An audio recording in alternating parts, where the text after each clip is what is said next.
एक सवाल जो हम सबके मन में कभी ना कभी आता है, आखिर हम हैं कौन? क्या हम ये शरीर हैं या ये मन जो हमेशा कुछ ना कुछ सोचता रहता है? भगवद गीता का एक अध्याय हमें इन सवालों के जवाब खोजने के लिए एक पूरा रोड मैप देता है। तो चलिए असलियत की इस गहरी खोज में उतरते हैं। और इस पूरी चर्चा की शुरुआत होती है इस एक सवाल से। सोचिए, कुरुक्षेत्र का मैदान है, पूरी जिंदगी दांव पर लगी है, और ऐसे में अर्जुन पूछते हैं, मैं कौन हूं? ये शरीर क्या है? और इसके अंदर जो इसे जानता है वो कौन है?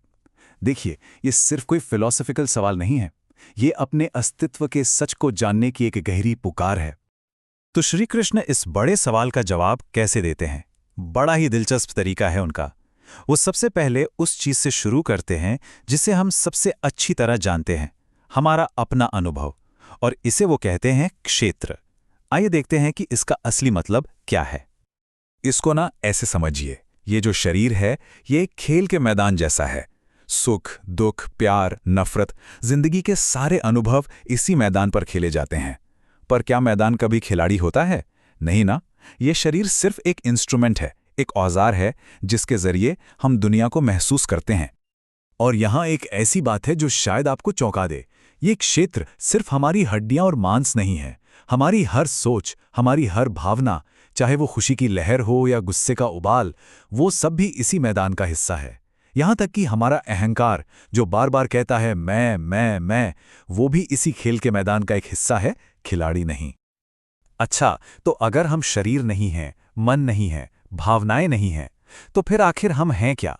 इस पूरे खेल को देख कौन रहा है? तो अब हम उस शांत साक्षी की खोज में उतरते हैं जो इस अनुभव के मैदान के भीतर मौजूद है। गीता इसे कहती है क्षेत्रज्ञ, यानी क्षेत्र को जानने वाला। ये हमारे अंदर की वो चेतना है, वो आत्मा है जो जिंदगी के इस पूरे नाटक को एक दर्शक की तरह देखती है। शरीर बूढ़ा हो जाता है, मन में चिंताएं आती जाती हैं, लेकिन ये जो साक्षी है ये हमेशा शांत रहता है, इस पर कोई असर नहीं होता। ये स्लाइड इस फर्क को बिल्कुल साफ कर देती है। एक तरफ है एक बहती हुई नदी, हमारा शरीर और मन, जो हर पल हर सेकंड बदल रही है, और दूसरी तरफ है नदी का किनारा, हमारी आत्मा, जो हमेशा स्थिर रहती है, एक जैसी रहती है, और बस नदी के बहाव को देखती रहती है। पर कहानी यही खत्म नहीं होती। गीता हमें एक और भी गहरे सच की तरफ ले जाती है।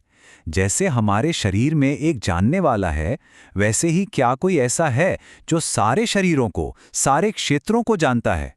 यहां हम व्यक्तिगत आत्मा से निकलकर यूनिवर्सल चेतना की बात करने जा रहे हैं। और यहीं पर श्री कृष्ण एक बहुत बड़ा खुलासा करते हैं। वो कहते हैं, हर शरीर के अंदर जो जानने वाला है वो असल में मैं ही हूं। इसका मतलब ये हुआ कि हम सब के अंदर एक ही दिव्य चेतना है, और इस फर्क को पहचान लेना कि हम ये बदलने वाला शरीर नहीं बल्कि वो ना बदलने वाली चेतना का हिस्सा हैं, बस यही सच्चा ज्ञान है। लेकिन ये सच्चा ज्ञान मिलता कैसे है? गीता बताती है कि ये सिर्फ किताबें पढ़कर जानकारी इकट्ठा करना नहीं है, बल्कि ये हमारे चरित्र, हमारे स्वभाव से जुड़ा है। मतलब कोई दुनिया की सारी किताबें पढ़ ले, सारे ग्रंथ याद कर ले, लेकिन अगर उसके दिल में विनम्रता और करुणा नहीं है, तो गीता के हिसाब से वो अभी भी ज्ञानी नहीं है। सच्चा ज्ञान हमारे जीने के तरीके से झलकता है, सिर्फ हमारी बातों से नहीं। तो ज्ञान का रास्ता क्या है? वो रास्ता है इन गुणों को अपने अंदर उतारने का, ये अहंकार को कम करने का, दूसरों के लिए दयालु होने का, और अपने मन को काबू में रखने का रास्ता है। ये एक अंदरूनी बदलाव का सफर है। तो इस ज्ञान का, इस रास्ते पर चलने का मकसद क्या है? इसका मकसद है उस एक अविभाज्य सच को देखना जो हर चीज में, हर जगह मौजूद है। वो परम चेतना हर जगह है, एक छोटे से कण के अंदर भी और सबसे दूर के तारे के बाहर भी। वो हम सब में है और हमारे चारों ओर भी। कोई ऐसी जगह है ही नहीं जहां वो ना हो। और यहां एक बहुत खूबसूरत बात है, वो चेतना है तो एक ही, वो बटी हुई नहीं है। फिर भी वो हर इंसान में, हर जानवर में, हर पौधे में अलग अलग दिखाई देती है। ये बिल्कुल वैसा ही है जैसे एक ही सूरज हजारों पानी के घड़ों में अलग अलग चमकता है। सूरज तो एक ही है, बस उसके प्रतिबिंब अनगिनत हैं। वही चेतना हर रोशनी का स्रोत है, और वो हर तरह के अंधकार और अज्ञान से परे हैं। उसे समझना ही असल में प्रकाश को पाना है। ये मिसाल बहुत गहरी है। जरा सोचिए, आसमान को बादलों से, तूफानों से या धुएं से कोई फर्क पड़ता है? ये सब आते हैं और चले जाते हैं, लेकिन आसमान हमेशा वैसा का वैसा शुद्ध और बेअसर रहता है। ठीक उसी तरह हमारी सच्ची आत्मा, हमारा वो साक्षी, जिंदगी की सारी उथल पुथल से अछूता रहता है। अच्छा, तो इन सब गहरी बातों को, इन फिलोसॉफिकल कॉन्सेप्ट्स को समझने का प्रैक्टिकल फायदा क्या है? इससे हमारी रोज की जिंदगी कैसे बदल सकती है? गीता हमें मुक्ति का एक साफ रास्ता दिखाती है। पहला कदम, ये समझें कि आप शरीर नहीं, आत्मा हैं। दूसरा कदम, ये देखें कि वही आत्मा हर किसी में है।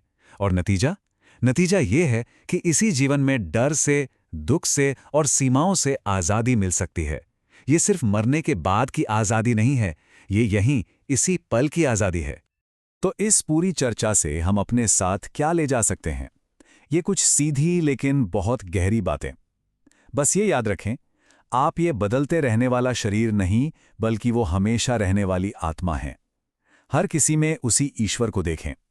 सच्चा ज्ञान विनम्रता में है। इन सच्चाइयों को जीने से वो शांति मिल सकती है जिसे हम सब ढूंढ रहे हैं। तो बस इस एक सवाल पर आकर रुकते हैं। क्या होगा अगर जिंदगी की हर चुनौती, हर खुशी, हर रिश्ते को इस शरीर की आंखों से नहीं, बल्कि उस शाश्वत, शांत साक्षी के नजरिए से देखा जाए? हमारी दुनिया कैसे बदल जाएगी? इस पर जरूर सोचिएगा।